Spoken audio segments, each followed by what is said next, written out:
doing today? Beautiful day out there, nice and sunny, warm. But the most important thing today, guys, is as I always say, and I said to you, I think on Thursday, is that we come out of the spring game healthy. And we did that today. I think I told you a story about Desmond being, hurt a year ago. It just drives me nuts. So coming out of it healthy was the only key. Anytime someone gets hurt, it becomes even more important. So I think we got a lot of work done. I was happy with where we ended. I would like to see our kicking game be a little cleaner.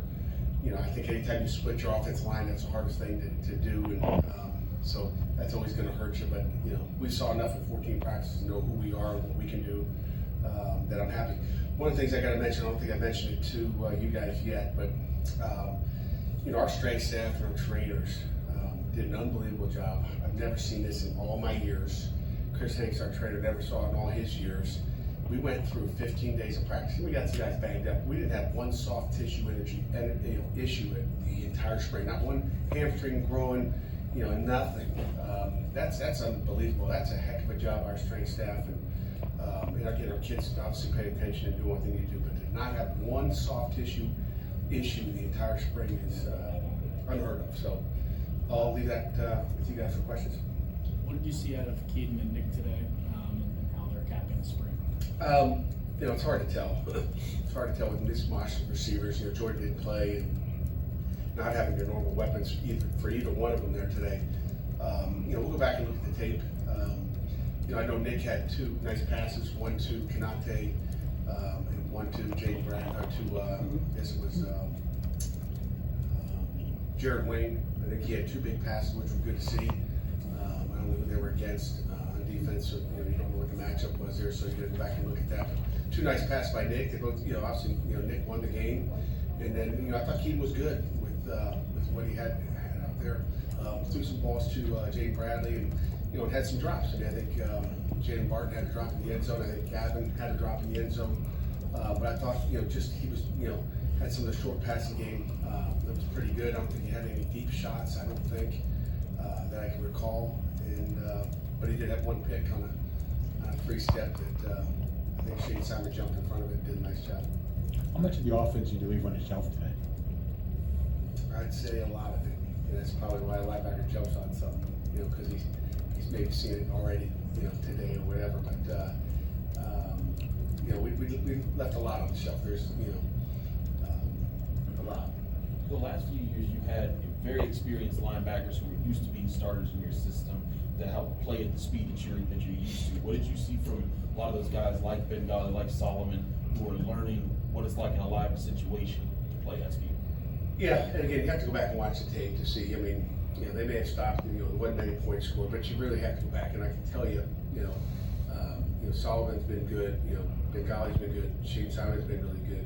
Obviously, Servacier's been good, playing different positions. So it's hard to tell without, and it's the same thing with the quarterback. So I don't want to, say too much or too little.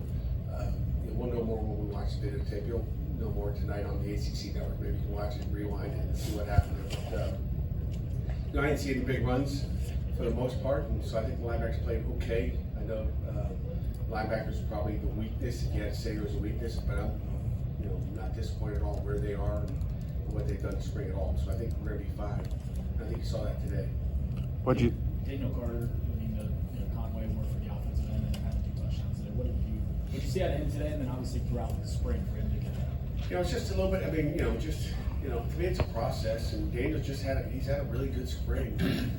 Running the football when he's got the opportunities, blocking when he's had opportunities to be the lead back for Vince or Izzy or whoever it is.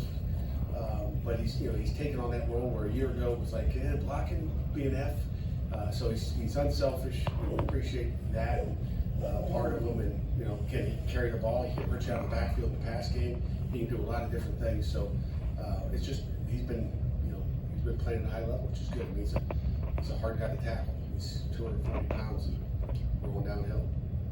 So how do you approach, how do Nick and Keaton approach the offseason from this point forward up until fall camp? I think the same way they've approached it going into spring ball. It's the same thing. They just go out and try to be the best they can and just continue to go. I mean, both of them have new offense under the belt. They're both trying to learn it, and I think you can win with both quarterbacks right now. So it's a good problem to have. I guess maybe for someone that doesn't really know the college football offseason, I mean, what kind of transpires over the next couple months until training camp? Okay, so go through the calendar here. You know, the next 2 weeks they got classes, and then, you know, again, the weight room will be open for those guys. They'll go throw like they do by themselves. There'll be no coach around them, and then have a week of finals. They'll go home for 2 weeks, and when they come back, they're going. And they'll have 7-on-7. They'll be in the weight room. They'll be lifting, running, and they'll be running the whole offense by themselves. We'll give them installs. They go do it on their own. So that's what will happen all the way up until August, pretty much. You have to talk about procedural penalties and needing to avoid those. We saw some false starts here and there. How did you grade out your group? I mean, again, just different quarterbacks, and you know, even near the end when we got, you know, I think we got all 5 quarterbacks in there. You know, Eli out there, Jake Frankel. You know, it's going to happen some of those, just when you know, different guys calling the cadence and so forth. So I thought overall it was not a bad day. I don't know how many penalties we had on the day, but you know, yeah, typical of a spring game, I guess. What do you think of your scholarship punter today?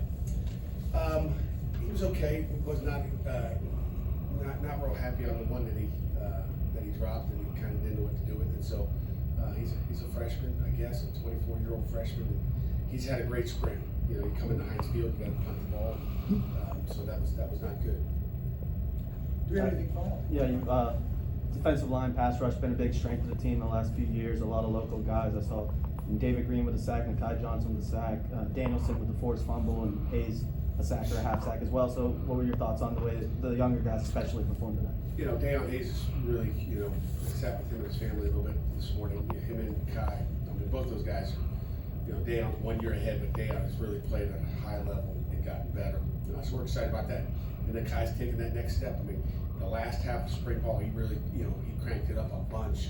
So we're happy, you know, we'll look at the tape and find out, but I think they both played solid games today. John, how did the players react to getting their rings before the game? And I guess is that the last thing for you guys to put the title behind you and go to the offseason? It is, you know, it is. You know, they were excited. I didn't see all their faces, but as you walked around at different tables, you can see that they're, you know, talking about it. So, you know, to get that championship ring, something they worked hard for. They've been talking about, you know, winning it, getting it, and then, you know, to win the championship and then finally get that ring and get that reward. I think it's something special that they'll have and keep safe forever and ever and ever. So they're excited. Coach, thank you.